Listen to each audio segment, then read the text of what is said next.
എറണാകുളം മൂവാറ്റുപുഴ നഗരത്തിൽ കാൽനട യാത്രക്കാരെ വലയ്ക്കുന്ന തരത്തിൽ അശാസ്ത്രീയമായ രീതിയിൽ ട്രാഫിക് ക്രമീകരണം. റോഡ് മുറിച്ചു കടക്കാൻ വരച്ച സീബ്ര ലൈൻ അവസാനിക്കുന്നത് നേരെ ഇരുമ്പ് കൈവരിയിലേക്കാണ്.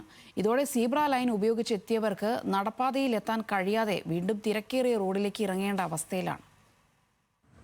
മൂവാറ്റുപുഴ നഗരത്തിന്റെ ഹൃദയഭാഗമായ PO ജംഗ്ഷനിലാണ് കാൽനടയാത്രക്കാരെ ദുരിതത്തിലാക്കുന്ന ഈ ട്രാഫിക് ക്രമീകരണം. റോഡ് മുറിച്ചു കടക്കാനായി വരച്ച സീബ്ര ലൈൻ അവസാനിക്കുന്നത് റോഡരികിൽ സ്ഥാപിച്ചിരിക്കുന്ന ഇരുമ്പ് കൈവരിയിലേക്കാണ്. സീബ്ര ലൈൻ പിന്തുടർന്നെത്തിയാൽ മുന്നോട്ടുള്ള വഴി കൈവരിയിൽ അവസാനിക്കും.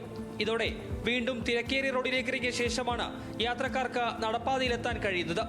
സുരക്ഷ ഉറപ്പാക്കാൻ ഒരുക്കിയ സംവിധാനങ്ങൾ തന്നെ അപകട സാധ്യത വർദ്ധിപ്പിക്കുകയാണെന്നാണ് നാട്ടുകാരുടെ വിമർശനം. ഈ അശാസ്ത്രീയമായ ഒരു നിർമ്മാണമാണ് ഇവിടെ നടന്നിരിക്കുന്നത്. കാരണം സീബ്ര ക്രോസ് ലൈനിൽ ഇങ്ങോട്ട് കടക്കുന്നതിന് ബാരിക്കേഡ് വെച്ച് തടഞ്ഞിരിക്കുകയാണ്. അതുമൂലം ആളുകൾക്ക് വന്ന് പോകാനും ഒക്കെ ബുദ്ധിമുട്ടുണ്ട്. ഇത് ഒരു സിഗ്നൽ ജംഗ്ഷൻ കൂടിയാണ്. ഇവിടെ സിഗ്നൽ ആയതുകൊണ്ട് ഒത്തിരി തിരക്കുള്ള ഒരു വഴിയാണ്. ഇത് ഇവിടെ ഈ കൈവരി വച്ചിരിക്കുന്ന കാരണം പിള്ളേർക്ക് നടക്കുന്നതിന് ഭയങ്കരമായ ബുദ്ധിമുട്ടാണ്. റോഡിലിറങ്ങി നടക്കണം, വണ്ടി തീരിപ്പാഞ്ഞാണ് വരുന്നത്. യു ടേൺ തിരിച്ചും അല്ലാതെയും പിന്നെ ഫുട്പാത്തിലേക്ക് കയറി നടക്കാൻ പറ്റില്ല. അത് വലിയൊരു അപകടമാണ്.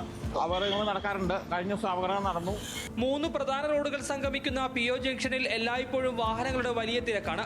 സിഗ്നൽ മാറുന്ന നിമിഷങ്ങളിൽ വിവിധ ഭാഗങ്ങളിൽ നിന്ന് വാഹനങ്ങൾ ഒരേ സമയം എത്തുന്നതിനാൽ വിദ്യാർത്ഥികളും വയോധികരും ഉൾപ്പെടെയുള്ള കാൽനടയാത്രക്കാർ ഏറെ പ്രയാസപ്പെട്ടാണ് റോഡ് മുറിച്ചു കടക്കുന്നത്.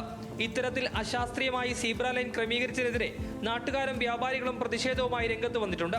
അപകടങ്ങൾ സംഭവിക്കുന്നതിന് മുൻപ് ട്രാഫിക് ക്രമീകരണത്തിലെ ഈ വീഴ്ച അടിയന്തരമായി പരിഹരിക്കണമെന്നാണ് നാട്ടുകാരുടെ ആവശ്യം. ന്യൂസ് മലയാളം, കൊച്ചി.